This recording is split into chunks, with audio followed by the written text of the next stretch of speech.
Alright, so before I explain to you how my system is hooked up, I want your completely honest thoughts and opinions on the video quality, because that right there on my couch is my normal camera rig, a Canon 80D with a kit lens at 18 to 55mm, f3.5 with a Joby GorillaPod and a Rode VideoMic Pro, and obviously it's sitting just there on the couch, and that is due to the fact that that camera has to go back under warranty, because if you look in a lot of my previous videos, somewhere around here there is a dead pixel, so that's going back under warranty to be replaced. So I just want your personal and honest thoughts on the video quality that I'm yielding off my phone right now. I'm trying my hardest with lighting and things like that, and I will be editing and rendering it in 4K just to get the best possible things so you don't miss out too much.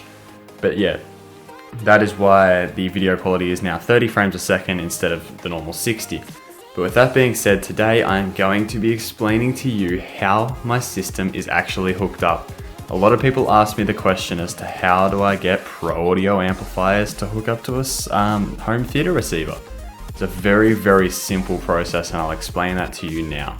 So if we have a look behind the Sony STR-DN1050 receiver of mine, you'll see that there are two subwoofer outputs, both in RCAs. These two subwoofer outputs of the RCAs then go into a cable that is a RCA to 1/4 inch jack. Both these 1/4 inch jacks go into each channel of my Behringer equalizer, which I use as a booster for the signal, and it allows me to EQ frequencies out and in. These subs are tuned particularly low, so that 40 Hz gets quite boomy, so I like to cut a little bit of that out and add in some higher frequencies to get a much flatter response.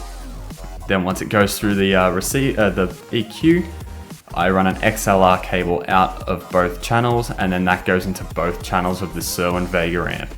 That is how simple it is for my system in here to be hooked up, and this is a very quick little video explaining that, just so people that are asking now know.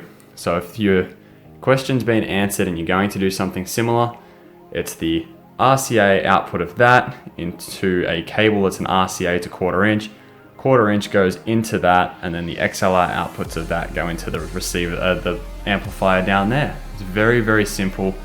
However, if you are going to do this, I highly suggest you get an amplifier with quiet fans, because I'm still kicking myself, and once the warranty on that runs out in a couple of months, I will be replacing the fans because they are ridiculously loud. But with that being said, let me know your thoughts on the video quality, and now you know how the system is hooked up, so I hope that has answered your questions. With that being said, chuck a like on the video if you haven't already, subscribe to my channel if you haven't already, and I'll catch you guys in the next video.